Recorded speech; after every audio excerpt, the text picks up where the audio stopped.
tayo nanindigan sa karapatan natin, sa harap po ng mga makapangyarihang puwersa ng lipunan, mawawala pong karapatan ng mamamayan. Ang lahat po ng kapangyarihan ng pamahalaan ang gagaling sa mamamayan.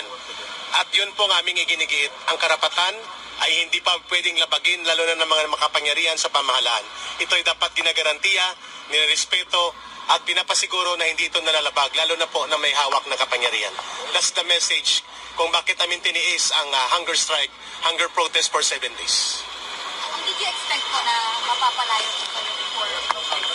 Did I expect? What were your expectations? How are you feeling po?